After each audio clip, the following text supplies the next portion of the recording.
So because we are on this science fiction theme, I wanted to go along with it, but just kind of base it more in reality and go along with this kind of conversation. So we know that science is advancing as we speak. Like there are things that are coming in the world that 20, 30, 40, 50, 60, 70 years ago, 100 years ago, that we couldn't imagine would exist.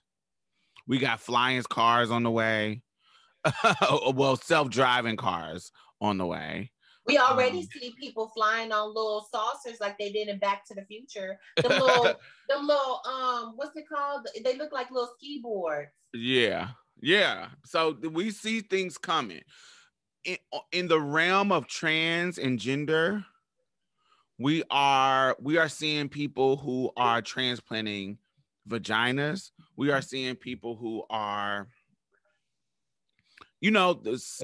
people who are genetically coding babies. Like somebody in Asia, China, I think, actually went to prison for 3 years because they actually manufactured a genetically coded baby.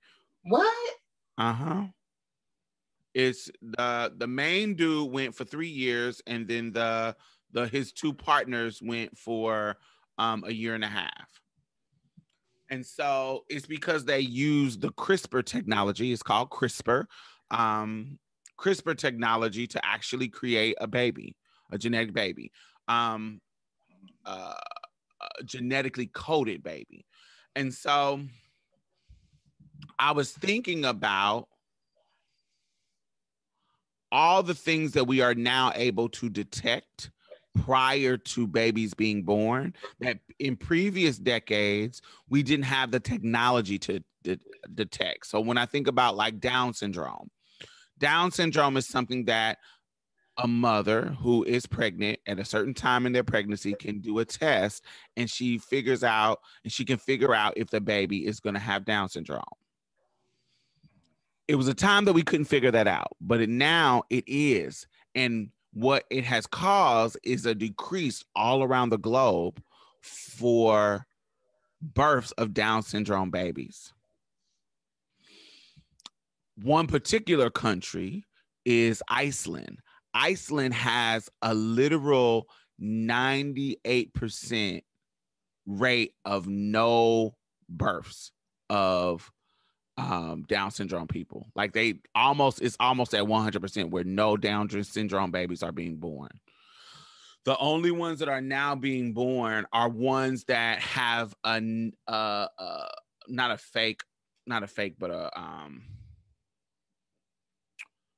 where they couldn't detect it. Like they couldn't, the test said, because the test ain't 100% accurate. Sometimes the test will say that the baby is going to be normal because the test didn't pick it up. And so they have the baby and boom, it has Down syndrome. So that 2%, they'll still be born because the test isn't 100% accurate. But what's happening is when people find out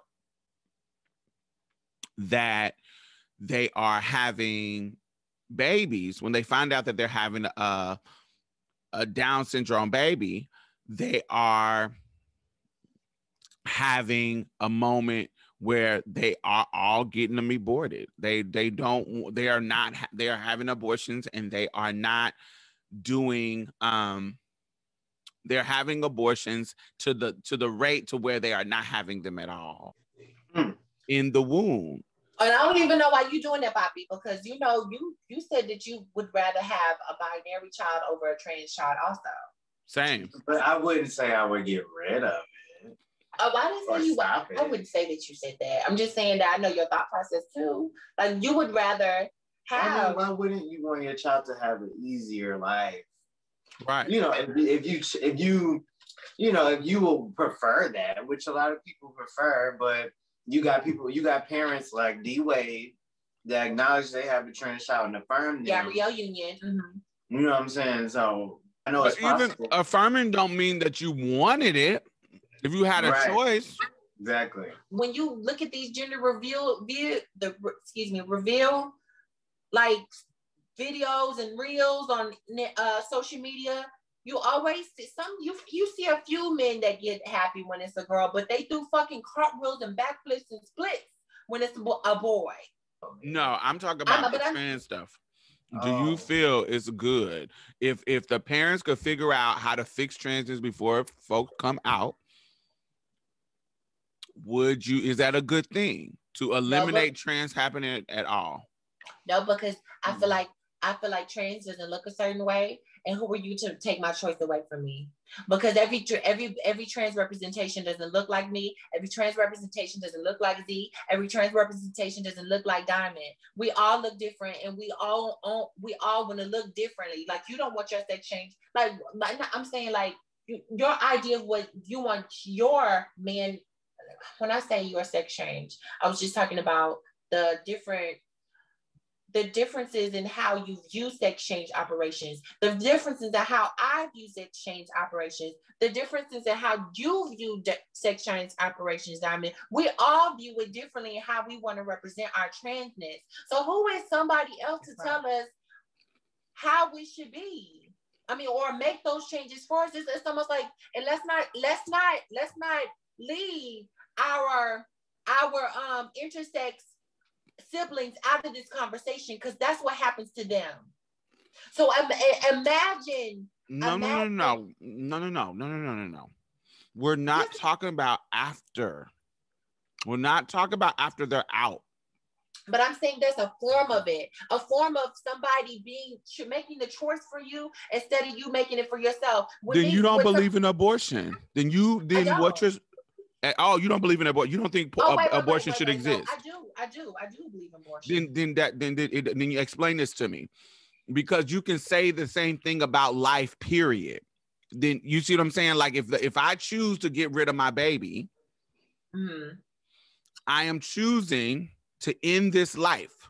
Well, I don't think that way. I don't think around the across the board, like you can't get rid of. Now, you could do whatever you want with your body, but as far as, like, once the embryo is there and shit, you know what it is.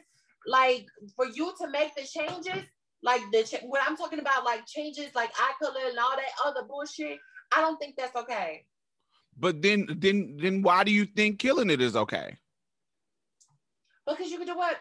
See, that's the tricky situation. It's just, it gets tricky. You can listen to the rest of the show on all podcast platforms. Just search Marsha's Plate. See you there.